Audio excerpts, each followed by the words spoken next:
following podcast is recorded and produced by the Podcast Precinct in affiliation with the network at bicbp-radio.com. The Podcast Precinct. Consistency, creativity, culture.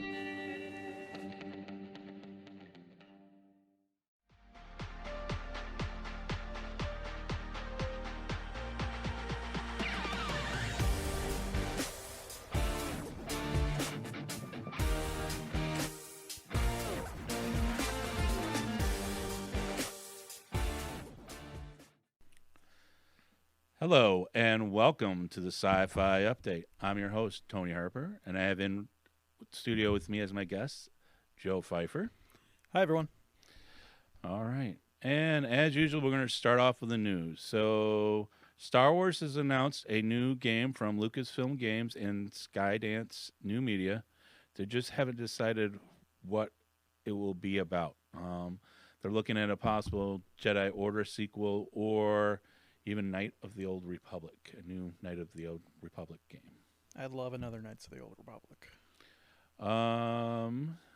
Oh, here's an interesting one. Those living in the Dallas area will get a chance to explore an interactive Marvel experience called the Marvel Avengers Station Evolution. The costs for this were unknown, but they should go on sale soon. If you wanted to find out more information about it, you can go to AvengersStationDallas.com, all one word. It's really like, how do I explain it? It was sort of like a metaverse type of thing like they were doing out there. They had interactive panels. They had like a full, from the pictures I saw, like a full-up Iron Man suit there that you could interact with, push buttons, do all kinds of things like that. Nice. I don't know what else was involved with it. Of course, it's not locally here, so yeah, whatever. I think there was a rule about Disney not having any Marvel IP like east of the Mississippi or something. That was like a Universal type thing. Why? Because Universal has rights to like the Incredible Hulk ride, so they have rights to certain IP from Marvel. And the agreement between Disney and Universal, from what I believe I read a few years ago, was that Disney couldn't bring any IP over to their Disney World location. Right. Like they have the Marvel World over in California, Anaheim. Right. They just can't do the same thing like they did with Star Wars over in Disney World. Interesting. Yeah. It's kind of disappointing because I would have liked to seen that. Yeah. I mean, I'm not going to travel to Dallas for that, but I might travel out to California or Vegas or something like that and put it into there. I mean, Texas is only, a 6-hour plane ride from here? Yeah, it's not that bad, but it's... I've been to Oklahoma City, Oklahoma. Mm-hmm. I really just don't see there being much of a difference. It was hot. It was dry. It was a lot of desert. It was a lot of, they were watering all the green grass that they had out in the yard or that kind of stuff. Yeah. Every building had what to do for tornado warnings inside of it. It was kind of like a little creeping. Right. So, it's just, I have friends out there though. So, some gamer friends like that live out in that area. So I might go see them and go see something like that. But for the most part, like I don't have a reason to go over there. Unlike, I have friends in New Mexico as well. And they have like the hot air balloon party thing. They have the Burning Man thing over in New Mexico. Yeah. So they have a lot of reasons to kind of go to there. Texas didn't have a lot of events for that. However, they do have South by Southwest. So yeah, I was just going to mention that. That may be a reason for me to go over that way. But I got to find like enough of a reason to go. I mean, I got family and kids. I know my wife wants to go back to Texas. She hasn't been since like the hurricane went through and she was doing disaster relief. Really? Yeah. So Doctor Strange, Multiverse of Madness will come out May 6th. So that's only 2 weeks away since we're in the Marvel Universe thing. Yeah. Excited about that. It's the next show I'm probably going to go see in theater. Mm-hmm. Netflix has plenty of sci-fi shows coming back this year, to include Manifest Season 4, coming back in November. Lock and Key Season 3, they don't have an exact release date yet, and I think they're going to try to compete against something else. Yeah. Umbrella Academy Season 3 coming in June. I'm excited about that one. I love the first 2 seasons of Umbrella Academy. Stranger Things season 4. I already kind of covered this once. It'll be broken up into 2 parts. We'll release the first part on May 27th and the second part on July 1st. The kids and the wife and I are all excited to see that. We've seen that before. And then the last thing was Alice in the Borderlands season 2. It's supposed to be kind of like a knockoff of Squid Games or something, or not a knockoff of Squid Games. Came out around the same time as Squid Games, similar thing, just it wasn't shot in Korea. Yeah. Didn't get the popularity of it was in Korea. Korean media is very popular right now. Well, it has to do with several different things coming together, but most of that was the fact that everybody was trapped in their house and had nothing else to do, and then kind of realized all these other studios outside of the United States actually can make decent films. Yeah. I mean, it shouldn't have been a surprise by anybody if you actually paid attention or did all that kind of stuff, but it really is a surprise for most Americans just because the way Americans are, I think. Yeah. You know. Before we get too far away from Marvel, Thor: Love and Thunder actually dropped their trailer. Oh, nice. When Yeah. does that release? Because I didn't have that as a release date. news Is article. July 8th. July 8th. I Yeah, might have to go so see just a that couple one months. as well. I like the Thor films I've seen so far. They've been very funny. Yeah. So Yeah, this one's bringing back, of course, his girlfriend. Yep, the girlfriend, Natalie Portman. Yep. Melissa McCarthy, I believe, also has a role in here somewhere. Did she have one before in the Marvel? I don't think so. Really? I would have thought she would have had one by now. Yeah, I did. I don't think I've seen her in anything. So it's nice to have another sci-fi person that pays a lot of attention to other stuff. Yeah. Because my mind is, I have so much information in it all the time. Like it just decides what it wants to pick up and look at and then throws it away and then decides to pick up and look at something else shiny. Yeah. Ooh, shiny red ball. Yeah, pretty much. Prime Video will release another new sci-fi series. So they just recently released Outer Range, and if you haven't seen that yet, it's a little interesting. It wasn't quite what I was expecting based off of the article I had read. The article I read said it was like X-Files, but with versus cowboys type of thing. It's not really that. It's more like Moon Knight versus cowboys type of thing. It really has to do with gods and all that kind of stuff. And I'm enjoying Moon Knight. This last episode kind of threw me for a trip, though, a little bit. Have you been watching Moon Knight at all? I have not. I gotta catch up on my Marvel shows. I'm not up to date. Oh, I believe me, it's hit or miss with what I get and when I see too. Because I mean, I'm into a lot of different stuff. I'm not only into sci-fi stuff, but I'm into a lot of anime stuff like that as well. Yeah. So I totally get that. So that new sci-fi series will drop May 20th. It's called Night Sky. I saw the trailer for this, and it's kind of like an elderly couple who've been keeping a secret about a space portal from friends and family that brings them to another world or a couple of worlds. I haven't quite decided based on the trailer whether it was just one world or a couple of worlds. Yeah. But they basically have this thing in their space portal in their shack, and then it leads out to either landscapes or visions of landscapes out there. It was interesting, whatever it was. I mean, I'm excited to watch it for figuring out what that's all about. Have you heard about Brandon? Do you know who Brandon Sanderson is? I feel like I've heard that name, but I can't really He's a pin down. very famous sci-fi author who's wrote a lot of different stuff.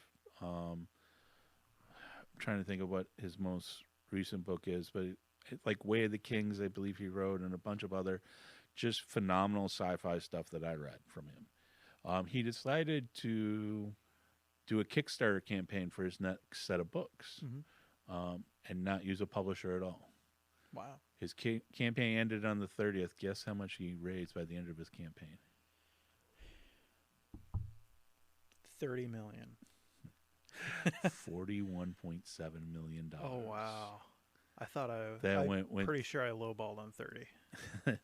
that went over there. No, he did hit 30 million at one point in time, but by the end of his starter campaign, it was $41.7 million.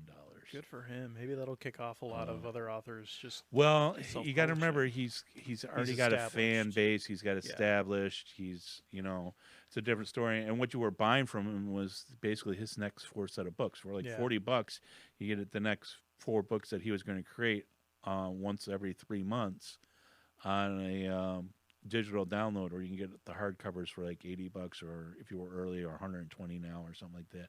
It's all in line with the normal printing costs and what you would normally spend at the bookstore type of stuff, minus the publisher cut. minus the publisher cut for them. So, that's probably a good. this chunk of is money for him. probably a new way you're going to have to enjoy a lot of your stories and stuff from your authors that you like. Yeah.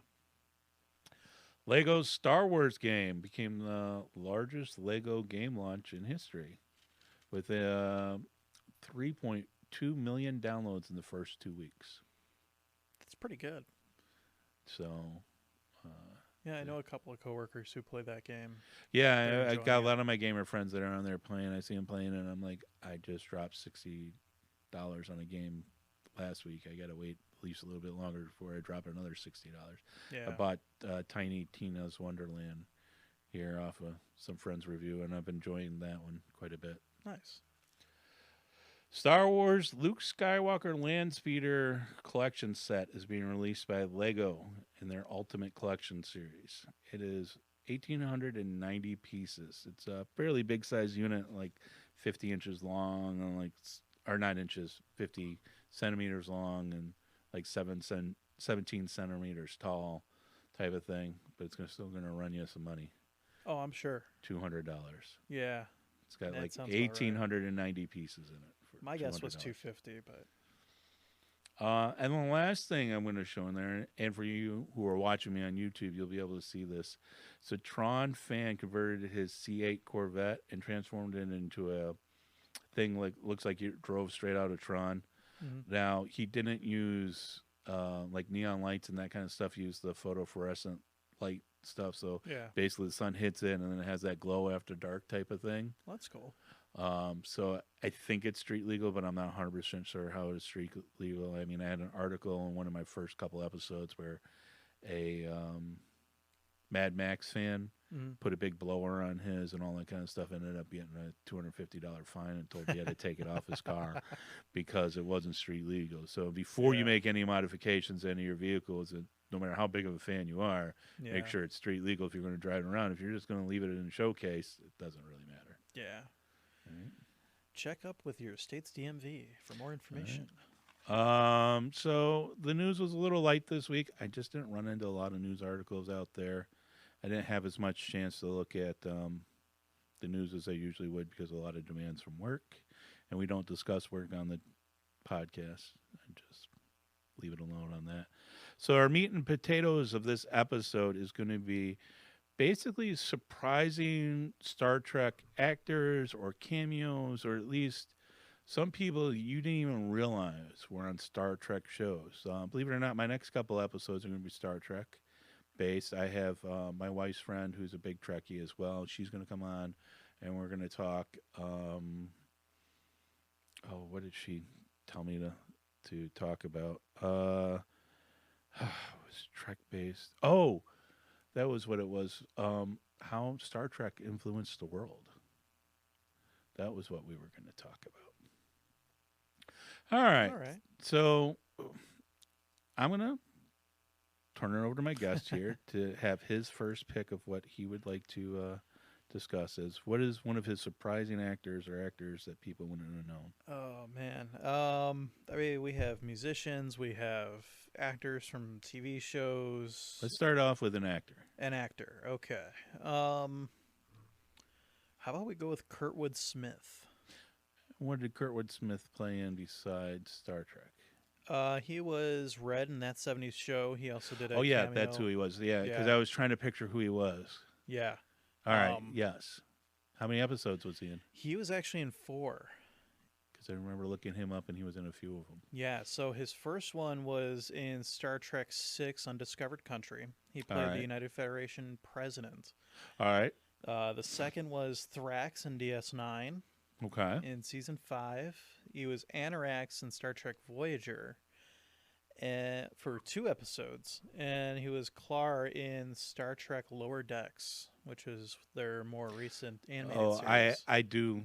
I've watched Lower Decks, and I'll have to admit, I mean, I at one point was a big Trekkie, and then not so much a Trekkie, particularly around DS9. It kind of turned me off. I was also in the military and doing kind of things when that was being Yeah. released, so I just didn't really get into DS9 as much as I should have. So I've watched some shows throughout there. I watched a couple of shows with Voyager. Was like, eh. And then I watched Enterprise. Loved Enterprise. Enterprise, I loved it. And then watched most of the first season of Discovery. I'm not a huge fan of Discovery so far.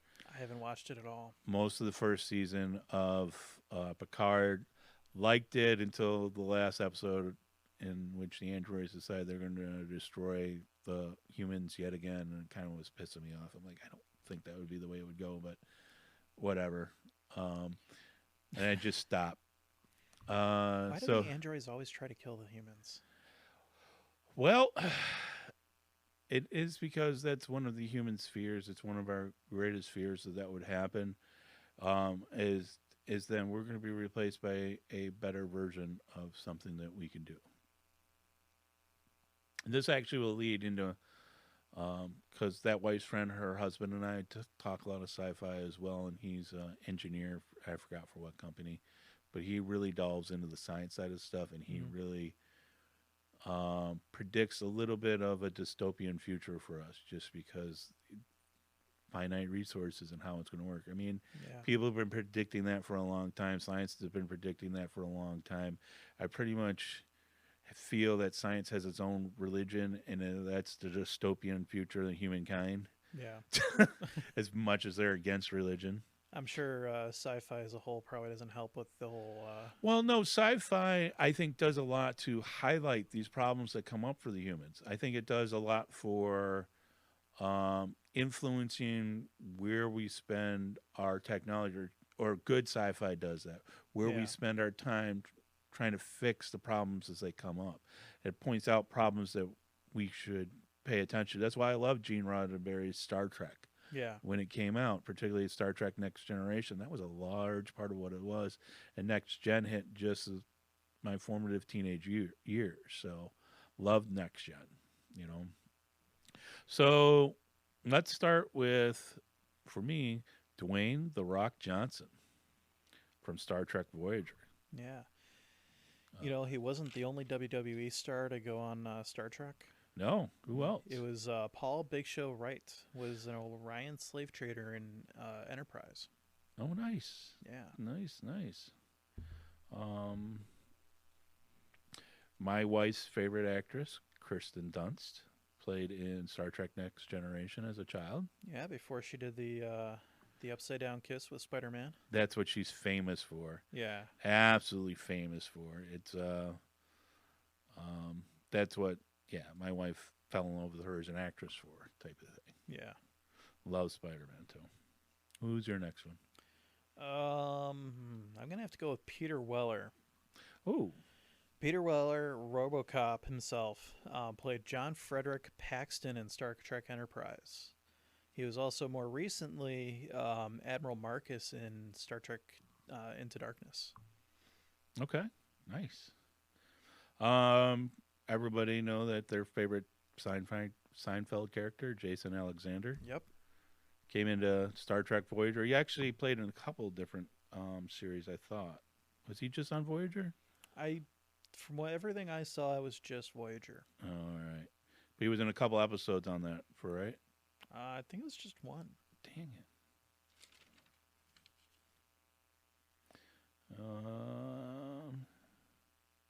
Who else you got? Who's your next one? Terry O'Quinn. Lost fans will know him as John Locke. Right. He played Admiral Eric Pressman, who was Riker's old commanding officer in an episode of Next Gen. Nice. My next one is Kelsey Grammer. Yes. Cheers. You know him from his own show, Frasier. Yep. And all that kind of stuff. he was He in played, Boss. yeah, Captain Morgan Bateson in Star Trek Next Gen. Yep. His wife from Cheers and Frasier, BB Newirth, was also in Star Trek. She was. She was in Next Generation First Contact, season 4, episode 15 is Lannel. You're getting very specific on this. I know, I don't really care that much. I'm not sure how much our episodes, our listeners will or won't. So give me feedback. I did get feedback on some of my shows. First off, Matt, the Podfather here, did tell me that I had already surpassed my number of downloads for last month to last week. Nice. So we still have this week and one more week, and well, the next one will probably drop in May. So, but you know, I'm on track to at least be pretty close to the rest of the podcasts that are on the network here. Nice. And realistically, the downloads just ends up being interactions with people. It doesn't mean they actually listen to the show. It just tells me how many people clicked on it to download it. Cool. So hopefully that number continues to increase, and I continue to get feedback. And I got feedback from one of my friends that said they really liked the last episode where I was talking about science fiction plot lines. Nice. Kind of like the background of the stories type of things. Well, not the plot lines themselves, more like the backgrounds, like what kind of future they were in or what kind of thing do they have in the background on that. Yeah. So they really enjoyed it. So expect more episodes like that to come out. Speaking of this, Seth MacFarlane. Yes. It was Mr. in Family Guy himself. Yeah, Star Trek Enterprise. Well, that and Orville. Yeah. I liked Orville. It's a sci-fi or Star Trek spoof sort of. It is. It started off that way, though. I don't feel like it is as much of a spoof any longer. I I mean, it it's, is, but it's a new Star Trek show that's not Star Trek. yeah, I really do. Yeah. I think it's a He's also known for being a huge fan of Star Trek, and he's also had like the entire cast of Next Gen on Family Guy. yes. And Patrick Stewart is also a reoccurring character on Family Guy. not Family Guy. It's actually American Dad. Oh, yes. Yeah, he plays the CIA director. Forgot about that. All right, who do you guys your next one? Let's go with Daniel Day Kim. He plays Ken Sung in 3 episodes of Star Trek Enterprise and 1 episode. I'm gonna butcher this name. It's Gatsana Retz from Star Trek Voyager. He was also in Lost. Okay. Yeah, so those were the 2 characters from Lost. The 2 actors I from Lost. appreciate you leaving me all the really big character names out here. It's okay. I got some big hitters. Ashley Judd was in Yes. Star Trek Next Gen. She played the love interest of Wesley Crusher, that Yes. poor girl. Listen, I fell in love with her at the same time Wesley did on Next Gen. I mean, I get it. Yeah. So, who do you got? How about Jim O'Hare? He played a husband in Star Trek Voyager. He was probably best known as Jerry from Parks and Rec. Right? Yeah. Right. I got for you Christian Slater Yes. in Star Trek 4, the movie Undiscovered Country. Or not 4, 6, sorry. Roman numerals throw me for a loop every once in a while. I'm dyslexic, I think. Dyscalculic. Adam Scott, who plays, of course, now I have a brain fart. He's the Defiant Bridge Officer in First Contact, the movie. Okay. He is known as Ben Wyatt also in Parks and Rec. Okay. Yeah. Winona Ryder Mm-hmm.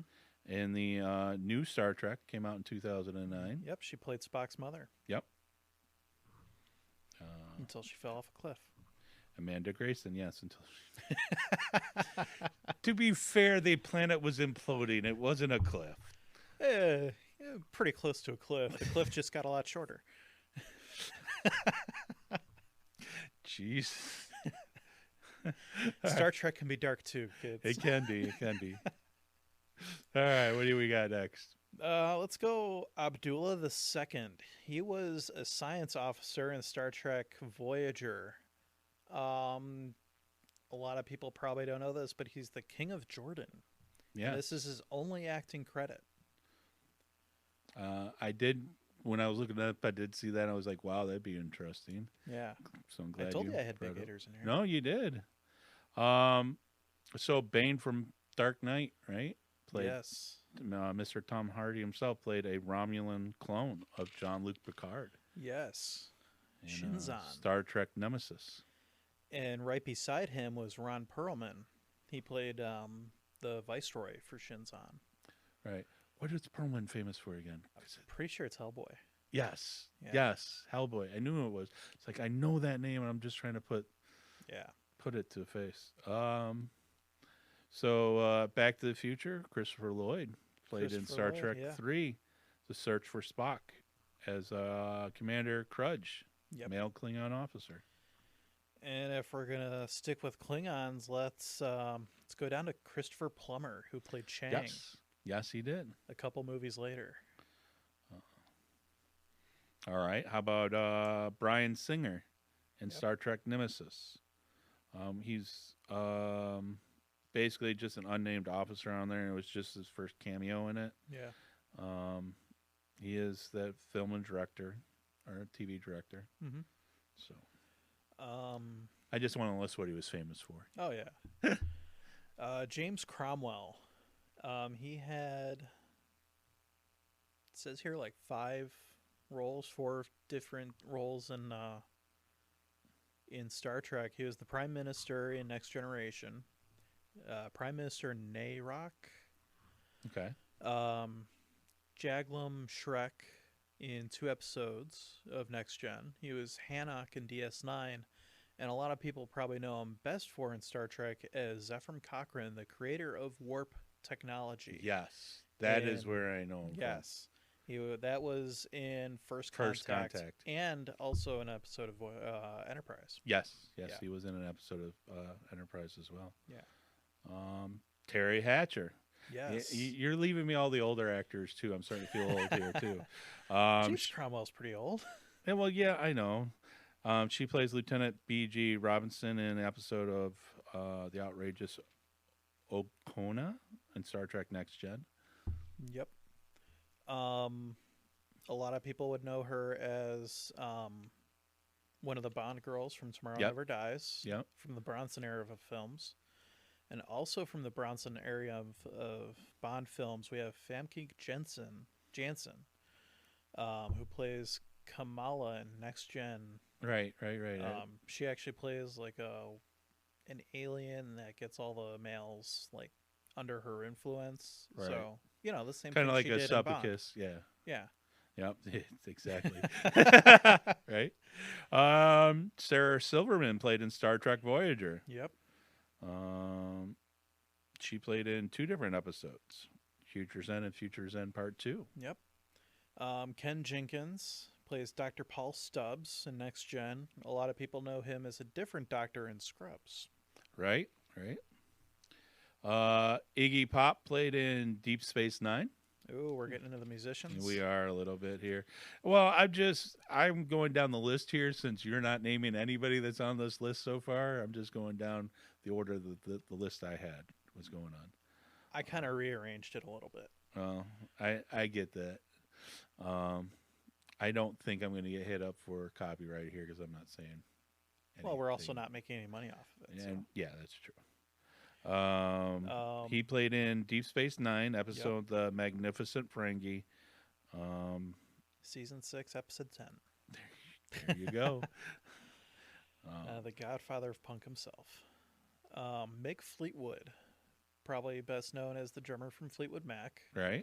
He played an Antarian dignitary, and nobody would recognize him for playing No. this. It looks like just a fish head and Yeah, a not at person's all. Because I body. remember looking at that. I'm like, you want to get that. Where at least with Iggy Pop, you sort of get his face a bit in there. you kind of recognize him. you kind of recognize him once you go, oh, that's who he is. Yeah. You wouldn't recognize him with all the makeup on necessarily, Yeah, but once you're told it, it's like, oh, I know who that is. yeah.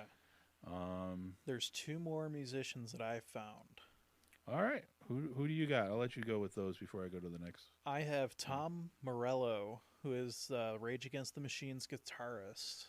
I He did not played- even find that one. Yeah, he played a crewman Mitchell in Star Trek Voyager, and a Sun officer in Insurrection, the movie. All right. I know we have somebody from Fleetwood Mac. He's not on this list. Who was? Someone else other than Mick? Oh, maybe. Maybe we already mentioned. Oh, I'm sorry. Yeah, I think it's just Mick. All right. And then Jane Weedlin Okay. from she's from the Hex Girls and the Go-Go's. She played an alien comm officer in Star Trek 4, The Voyage Home. Nice. Yeah. Nice. Oh, like I said, I just was. I've had things pop into my head. Ooh, shiny ball. That's the why same Dave way. and I. That's why I had to Dave write and all I. this. Yeah, that's why we come up with notes and all that kind of Yeah. stuff. Dave and I have the same thing. At least Dave, you're not over here telling me that we're gonna flood here in this area because the ocean level is gonna get super high here. And I'm like, no, we're like 600 feet above sea level. Like that's not gonna happen here locally. Yeah, no. Andy Dick in Star Trek Voyager, Yep. actor and comedian. He played in the 4th season episode of Messenger in a Bottle, or Message in a Bottle. Yep. I have Dean Stockwell. He Okay. played Colonel Grat in Star Trek Enterprise. Enterprise, of course, is captained by Jonathan Archer, played by Right. Right. Scott Bakula. Scott Bakula and Dean Stockwell also played across from each other in, what was the name of that show? It was Quantum Leap. Yes. Yep. Yep. Believe it or not, Diedrich Bader from Napoleon Dynamite, Office Space, Yep. was in Star Trek. He was on That's one that Bridge I don't of the have. Emperor, or Enterprise. What's that? That's one that I don't have on my list. I knew he was in there. I just forgot about it. Yeah, he was in the Emissary, season 2, episode 20. Yeah. All right. John Larroquette played Maltz in Star Trek 3, The Search for Spock. Oh, okay. He's probably widely known for his role in Night Court. If we're going back to Office Space here, Stephen Root, who played Milton in Office Space, the guy with, but you took my stapler. You took my stapler. He was also in 2 episodes of Star Trek, playing a Klingon captain. Sorry, Kavada, I would say. So you wouldn't have recognized him too well with all the Klingon makeup, but that's who it is. All right, what do you got for me? I got Ted Knight. Ooh, You're complaining about me not taking all the old actors. no, you started doing better now. He played Carter Winston in the original animated series. Oh, A lot of people probably know him from Caddyshack. He played Judge Smails. yep, I do remember that. How about this? You ever watch any Laverne and Shirley? Not in a long time. David L. Lander from Laverne and Shirley. Shirley, yeah. Squiggy, the greasy ne'er-do-well from Laverne and Shirley, appeared as a Starfleet technician in peak performance. Cool. I'm going to have to go with Jonathan Banks.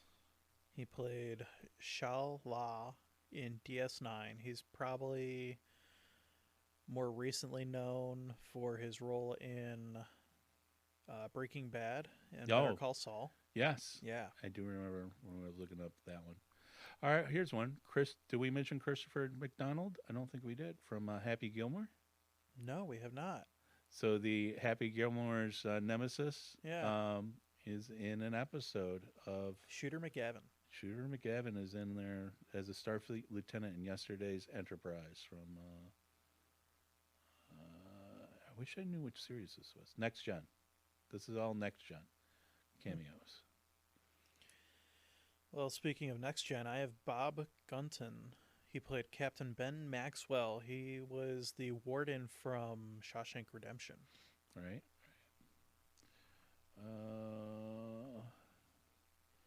Did you mention Paul Sorvino? I did not. From Goodfellas. Nope. He appeared as Worf's foster brother in Next Gen. I'm gonna go with Rainn Wilson. Ran Wilson. Fran Russell. I think Yeah. it was. He played Harry Mudd in the newer show Star Trek Discovery. Right. Also, probably best known as Dwight Schrute in The Office. Okay. Yeah, I forgot. I forgot he was in there. Now I Yeah. can picture him just as soon as you Yeah. said his name. I'm like, all right, now I know who that is. Penny Johnson Gerald, the police captain from Castle. Yep. She plays Captain Sisko's wife in Deep Space Nine. I forgot about that. I haven't seen that in forever. But she also appeared in Next Gen as Paul Sorvino's wife in Next Gen Nice. first. Here's a name you're probably not going to recognize. It's Clint Howard. His first role, I think it was when he was 7 years old. He was Balok in the original series. Okay. He was Grady in DS9, All right. Muck in Star Trek Enterprise, and he Okay. played an Orion in Star Trek Discovery. He plays a lot of small roles. He was in Apollo 13. He was in Austin Powers. He plays Right, a lot of right. small role characters that have like one or two lines, but you would recognize him if you were. If you saw him, yeah. Did you mention Ronnie Cox? I did not, but he's on my list. All right, so he's the bad guy in charge for RoboCop, Total Recall, Beverly Hills Cop. Yep. You know, so he was in Next Gen for 2 episodes as an acting captain of the Enterprise in season 6. Captain Jellicoe. John Reyes Davis, who is known for, I believe he played Gimli in Lord of the Rings. Okay, yeah, I know. Was it Gimli? I think so. I think If it was I'm Gimli. thinking of the right actor, because like I said, I looked these up at one point in time, but like I said, shiny ball. My head gets kind of twisted on that. So we were talking about Tron earlier. If part of my news, David Warner, the evil computer from Tron, Yes. he is in Next Gen for 2 different seasons as a Cardassian warlord. Yes. Matt Frewer. He Mhm. played Berlinghoff Rasmussen in Next Generation. Some people know him as a recurring character on Eureka. Oh yeah, okay. Yeah. And he was Max Headroom himself. Yeah, I was going to mention. Mr. All right, you stole Mr. him. Max Headroom. Yes, he was. Yeah, he's been a recurring character on Star Trek. Yep. I thought, didn't he do multiple different shows so far, or is it just the one? I think it was just the one. Oh man. That's all I saw for him.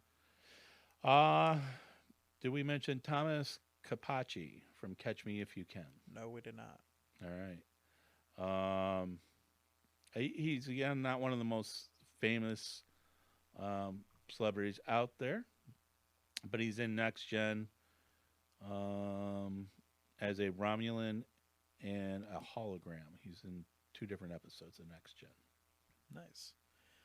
Speaking of holograms, and probably the smartest person to ever be on Star Trek, Stephen Hawking. Yep. He was playing poker with Data, Einstein, and Isaac Newton. Yes, he was. That was a fabulous episode. I'm like, Yeah, that's actually Stephen Hawking when I saw it that. was. And It I was was like- actually him. I was like, wow, that's cool. Yeah, it was- I mean, Big Bang Theory's also, he's been on Yeah. Big Bang Theory a couple of times. He's been on a couple other things. I mean, Yeah, unfortunately, he passed away in 2008 now, or is it 2012? it's been a few years now. Something like Yeah, that. unfortunately, he is no longer among us.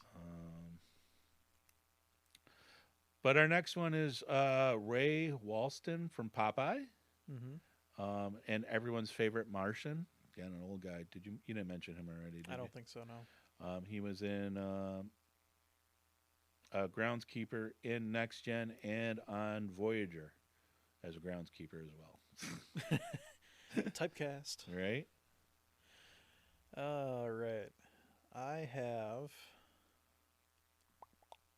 Chris Hemsworth. I would call this more of a cameo. It's than more of a anything cameo else. than anything else. This was actually before he was in Thor. right. It was Star 'Cause- Trek 2009. Yeah, I do remember him being in there. Yeah, it's Kirk's father. Did you? We talked singers and artists earlier. Did you know that one of the mamas and papas was in there? Did we mention her? No, I don't think so. Michelle Phillips. She was on board Enterprise as Captain Picard's girlfriend in episode "We Will Always Have Paris." I don't remember that one. I do remember that show, but it's back when he takes the he does a lot of the time travel thing in the hologram thing, and they go back to the 40s. He's being a gangster type of Oh, his thing. detective novels. Yeah, that he enjoyed. So that Yeah. was the girlfriend that was in that. Let's see. What else you got? Let's see here. Mark Shepard. If you saw his picture, you'd recognize him in a lot of sci-fi stuff and a lot of mostly sci-fi. He was probably best known for his role in Supernatural. Yep. He plays Lucan in Star Trek Voyager. Yep. We mention Ray Wise? Nope. So Ray Wise from RoboCop, Framed and Dangerous, Psych, Mad Men, Reaper, How I Met Your Mother, appears in an episode of Next Gen, Who Watches the Watchers, as a Vulcan native. We have Rekha Sharma. I always butcher her name. Rekha Sharman. No, I can't do this. I can't do it either. Don't ask me Yeah. to read it. I know, know who I I'm know who talking you're about, talking though, yeah. about. Yeah. She played a reoccurring role in Battlestar Galactica. She plays Commander Landry for 3 episodes in Star Trek Discovery. I know we were talking about stand-up comics, but did you know that Joe Piscopo, He is on my list. who's been on Saturday Night Live and a couple other things, appeared in an episode on the holodeck? Yep. Vanessa Williams. Oh, I did not realize Vanessa Williams was in there. Yep. Miss America turned actress, Vanessa Williams. I think it was Next Gen. I didn't write it down. Yeah, I don't know. I've exhausted most of my list at this point in time. The 2 websites I had a couple other ones. I know there's a lot more people out there. Yeah. I'm going to let you keep going down your list. I'm going to switch the camera over to you as the main camera. I have David Ogden Stier. Okay. You probably know him from MASH from the later seasons. Okay, yep. He plays Timisian in an episode of Next Generation. All right. Saul Rubinek. Again, another name you would know from a lot of sci-fi. Yes. He plays Kavas Farjo in The Most Toys in Next Generation. All right. I already said that one. I had one more. Where was it? Dwight Schultz. Dwight Schultz. Dwight Schultz. Probably best known as Howling Mad Murdoch from the A-Team. He plays a recurring role. That's who I knew. Yes. The name. All right. Yes. Um, And I do remember him being in there. yeah. In one of my lists. I don't know what happened to the one website I looked at because it had like 75 famous actors in it, and the last 2 I looked up only had like 30. I saw the same website, and it also had 2 more pages to go through. Yeah, like it was Yeah, just a lot It of was a things, and ton I'm of like, names. and I had that saved. I thought originally in my phone. And of course, when I went to look it up this morning, it's gone. Yep. Schultz plays Reginald Barkley. All right. I think he may have been in Next Gen. I don't think he was in Next Gen. He may have been in DS9. He was definitely in Voyager. Right. And he was also in First Contact, the movie. Okay. Pretty sure he was in First Contact. Did you have anyone else on your list? Michelle Forbes. Michelle Forbes, I did not write down who she was in Star Trek. what she was in Star Trek. Okay. Virginia Madsen. Don't know who that is. I didn't until I looked her up. She has a very recognizable face. I just forgot what she was in. Okay. Pamela Alden. Okay. You're mentioning a lot of names. I'm not sure who they are unless I see the And, face with them. Yeah, I think that's my whole list. And when I do pop these up onto the YouTube channel, I'm going to try to pop in the faces with it too. Okay. You know what? I forgot. I usually also kind of interview you. What gets you into sci-fi and all that kind of stuff, and I didn't have a chance to do that when we popped right into this. So we're going to spend the rest of this episode kind of getting to know Joe a little bit more. He may be a reoccurring guest, so I hope so. we'll I've watched a little bit of see. sci-fi in my day. Yeah, it's been fun talking to you so far. So, Thank you. what got you into sci-fi? What got me into sci-fi? I think it's a lot of just the futuristic space type out there. You have a specific Shows. book or show you started watching that really got you?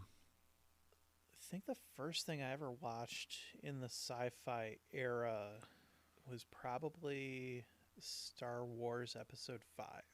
All right, I remember And- the Battle Hoth, right. and you see the AT-AT walkers walking Right. across the Hoth landscape. They had laser rifles, and they had the planes flying around trying to grapple the walkers to Mhm. trip them up. I thought that was really cool. And then, of course, you see the giant spaceships, and I'm like, those are really cool. They're the Star Destroyers. And the fight of good versus evil, Luke, no, I'm your father, which is the correct way of saying that line. No, I am your father is the correct line. It is not Luke, I am your father. A lot of people get that wrong, and me for a long time. And it obviously is your pet peeve. A little bit. I have a little bit of a pet peeve for that. I started watching a lot of Stargate. Oh, Stargate I SG-1. love Richard Dean Anderson and the Richard Dean original Anderson's Samantha stuff. Carter. Because I loved him in MacGyver. Yeah. Yeah, Samantha Carter going through all that kind of stuff. Michael Shanks. I did watch the movie beforehand with what's the actor? He played Little Big Chinatown or something like that too. Shoot. Like Escape from L.A. Who the frick is the actors? I'm sure Oh, people are man. screaming at their radios right now. They probably are. Um, This does not look good for me. It doesn't look good for me either, but I've already covered this with that shiny red ball thing. Stargate '94 was come Uh, on. Kurt Russell. Kurt Russell, yeah, I Oh, know, that took me way absolutely too long. famous. Yeah, it And took now I'm us both kicking too long. myself. Yeah, we should have Um, known that one. He played Evo in the second Guardians of the Galaxy movie too. Yes, he did. Yeah, the planet The engulfing planet-eating alien. thing. Yeah, he's James been in a lot of Spader, stuff. who was also in Marvel, he played Ultron, was the original Daniel Jackson in the Yes. '94 movie. yes, in the '94 movie. And then he yes. was replaced with Michael Shanks. I don't know which one I really liked better. Honestly, I mean, I think we've had so much of Michael Shanks as Daniel Jackson, and not it's enough really of- hard. It's yeah. hard to picture James Spader as Where only Kurt Daniel Russell, I Jackson. can easily see him as playing Richard Dean Anderson's character Yeah. to begin with, but I like the way Richard Dean Anderson ended up after we get away from the movie magic of, yeah. you know, what it was all about. But I loved the original movie. I thought the original movie was fabulous Yeah, and the only person to have a role in Um, both. in both was Catherine Langston. I believe so. Yeah. I have it here. Catherine. Nope, it just pulled up her name. Her name is Vivica Lindfors. Okay. She was the only one to have a role in both, which was really cool. Right. But when Hulu was putting out season by season, they put out like one Well, season that- a month of SG-1. That's how I really got into that. See, but it was released on HBO to begin with. It actually had HBO real wasn't a thing back nudity. then, though. Yes, it was. It was a show, but it wasn't a streaming service. No, it wasn't a streaming service. You and I ran up at different times. You got to remember, Yeah. my first entrance into sci-fi was Robotech. That's Yeah. why I have a big anime fascination and love sci-fi. Just as I was like 6 or 7, 8, something like that when Robotech rolled out in the early '80s. Yeah. And loved Robotech. Sat down, like that was on super early in the morning, like at 5:30 in the morning. I woke up early at like 5:15 to make sure I didn't miss a second of Robotech. I loved Robotech. Yeah. But yeah, I mean that was my introduction to it, along with the original Star Wars, which I saw around the same age, Yep. and that was A New Hope before Empire Strikes Back in Episode 5, and Yeah. then Return of the Jedi. Not to make you feel old, but the first one I saw in theaters was Episode 3. It was after Episode 2 that I got into Star Wars. So Oh, I get it. What books? What's your favorite author for sci-fi? you know what? I don't really read sci-fi. I'm more of a news magazine type reader. Favorite game from sci-fi then? Oh, that one's hard. I'd probably have to say probably the older Star Wars, Star Trek games. I play a lot of. Really, like the arcade version games where you were playing them in the arcade, or were you talking? No, more like Knights of the Old Republic. You I have both of those. You see, I'm The talking. Battlefront game. Yeah, you're talking spaceship arcade fighters, games. arcade games. Yeah. You know? So I'm like, You're talking arcade games. I'm talking like full on video games. ah, man. But if you want Those a 2D were full game, on video games. if you want a 2D game, Birth of the Federation was a really cool Star Is Trek that game. a board game? No, it's a although no, it probably couldn't be a board game. Someone could probably figure out how to make it into a board game, but it's like an old like Windows Oh, okay. game. Okay. It's a strategic game. You build ships, you populate planets, you Right. fight the Klingons, the Romulans, the Cardassians, the Ferengi are also another one in there. I always played the Starfleet, the Federation. Let's see. What else do I want to ask you here? What do you think is going to be the next science fiction thing to become science fact? Oh, jeez. I know I'm putting you on the spot with some of these I questions. mean, we have the data pads that turn into iPads. We had We did have that, but I mean, it's already here. the What do cell you? phones, the communicators. Yeah, but the communicators were these little thing on there, and That they was have only them now. Next gen. That started in next gen. Well, They yeah, had 'cause they had the old- flip the old phones, communicators. You know, and- in the original Star Trek series. yeah, And that's why I do this, because next gen was more or less my jam. That was they what make I- a Bluetooth. They do. next They gen do have a communicator. Bluetooth. I would love to next have gen. one of those. I may or may not own one of those. You may or may not. So that's a yes. You're gonna have to show me that sometime. Oh have geez, to- I want to say probably the tricorder, like a medical tricorder, Funny you mentioned that. because I'm My pretty sure they're working on last- something like that. My last episode, the news had just released that the tricorder for the space station, what they're calling a tricorder, Yeah, has gone up in space. It is a handheld unit. yeah, Takes a drop of blood like you would get from a pinprick from doing the like sugar tests yeah. for that kind of stuff. And it will tell you your radiation exposure levels. It will tell you all kinds of stuff about you, and it will spit out suggestions of what you can do to help fix a problem while they don't have a doctor or anything else that can communicate with them. Interesting. Space Station also did their first holographic doctor on the space station thing. That's cool. Where Their own emergency holographic doctor. it's not an emergency holographic doctor, Yeah. but they had a doctor that they produced a hologram onto the space station that was talking to the astronauts up there. Nice. So yeah, a lot of that stuff is in the works and out there. It's not like the full Yeah. holograph stuff, But I Bonus mean, I almost points. ordered a couple of holographic TVs that are possible out there. Yeah. My wife would kill me if I spent that much money, but I almost have. I won't ask you what the price is then. 'Cause my Uh, wife will also kill me. a lot of those used a water mist system you had to use, Yeah.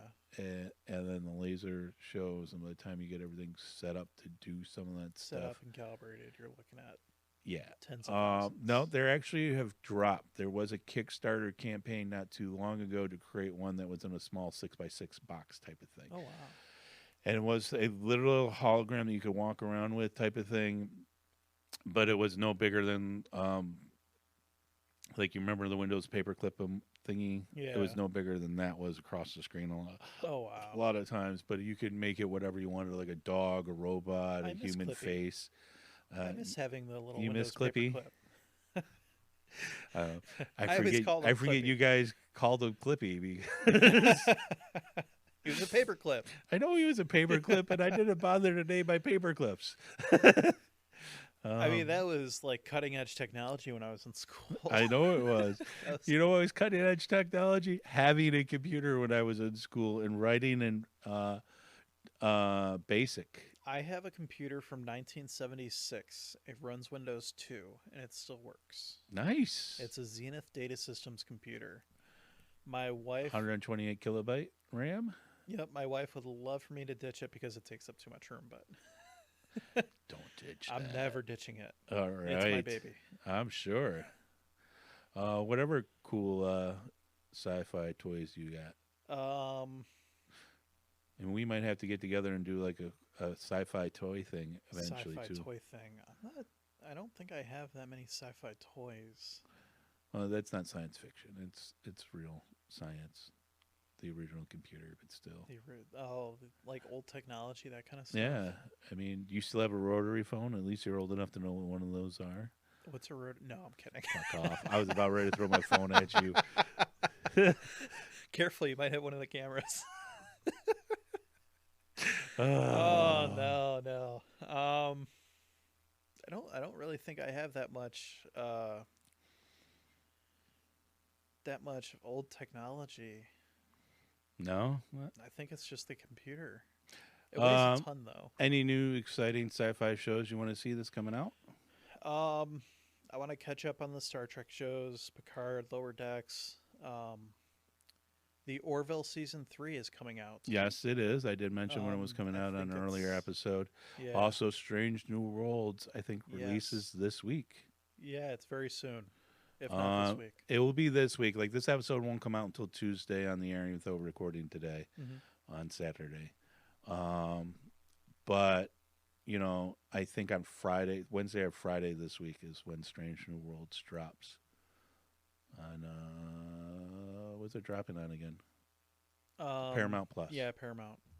Yeah, they got all the Star Trek shows on Paramount. Well, they have everything. That's the only reason why I ended up getting Paramount was for all the Star Trek shows. I think Next Gen is still on Netflix or Hulu or one of those two. Some of them are still on there a little bit, Yeah. but not like Once all the the contracts run out, episodes they're and all gonna that be kind on of Paramount stuff. They're all only going to be on Paramount Plus soon, Yeah. which really sucks. Is then you have to like to pick and choose what you want to watch or what you don't want to watch. I already chose. I have to, but like Netflix really had an explosion this week because of the loss of subscribers. Their stock price Yeah. tanked like nearly 60%. Yeah, they did. They are scrambling now to make some recoveries and stuff. They've made some poor choices recently on a few things. Yeah. Like I think it was a poor choice to cancel Cowboy Bebop. I really do. I did not have that big of a problem with season 1. I did a little bit, but I'm not one of these diehards. Like I don't want to see the exact same thing when you switch from one medium to another medium. Yeah, All right. I think they messed up a couple of the shows probably. in that, but they could have been fixed or something else. And they could have come back and make some other minor changes. And I thought it was interesting having Spike's girlfriend end up being a bad guy in the end on that one. I thought it was an Yeah. interesting little twist. Did you watch the new Bebop? I've watched bits and pieces here and there, YouTube videos. I've never watched like the whole thing straight out. I watched the whole thing straight out already. And then Amazon Prime is doing a lot of interesting sci-fi. Yep. So I'm excited about some of that stuff coming out on there. I really do think sci-fi is generally not given enough of a chance by some of the execs to build up the fan bases they need before they're like, oh, we need to cancel it. Yeah. Firefly being the biggest example of that. Firefly had a couple of flaws, not in the show, because Well, they had a lot of for that. flaws in how they released it. Yes. They changed the date that they were changed airing the it on order of 3 times. episodes. They changed the order of episodes. They changed a lot of different things. Yeah, I loved it. I loved the show. I loved Serenity, although I really wish that they didn't go down some of the roads they did with Serenity. Like killing Walsh. Yeah. Come on. But I do, but I think could that have- also had that emotional tug in the thing. Yeah. Like you didn't forget Serenity because of that. yeah, I think it was a shitty thing to do to Walsh, but it's one of those. It's a bittersweet thing, but yeah, the show wasn't gonna come back, so it's probably best that they. well, yeah, Make and they you were. remember. I think they were setting up to do possibly another season or some follow-on after Serenity the movie. And the actor that played Walsh was like, "Not unless you're paying me a lot of money." And they're Yeah. like, "All right, well, we'll just kill you off." I think that's quite how work out that for 'em. kind of. I mean, they did the same thing from Iron Man 1 to Iron Man 2. Yeah. The guy who played Rhodey, of course I can't remember his name right now, said, "Yeah, but I want a lot more money for the next one." So they replaced him, Yeah, exactly. and his replacement has been in every single One since. Yep. So a horrible decision, but But these actors need to get paid. I mean, they one already of get my paid more than I friends' do. podcasts, Anime Made Me Do It, was talking Yeah. about if you're into anime, what's that one that just released out here? Jujutsu Kaisen just came to American theaters here. Worldwide, they expected all proceeds to be around $30 million for worldwide showings and all that kind of Yeah. stuff. They made $30 million within the first few weeks in Japan. They've already Wow. are over $180 million, I think, gross for that Good for that them. movie and show and stuff. They paid the voice actor for the entire movie $150 Well, I hope he for one of the negotiates a new main contract. characters. Well, I hope he negotiates a new contract for whatever. Well, they I make hope next. that they're all part of guild workers, though. Oh, You know, Yeah. or some of it's like hit or miss. Hey, do you want to do this thing? And you spend 8 hours, 10 hours doing all this recording, and then you only get paid $150, and that's it. That's the end of the day. Bye and see you. wow. You're not asked back, and these execs just make a ton of money. Yeah.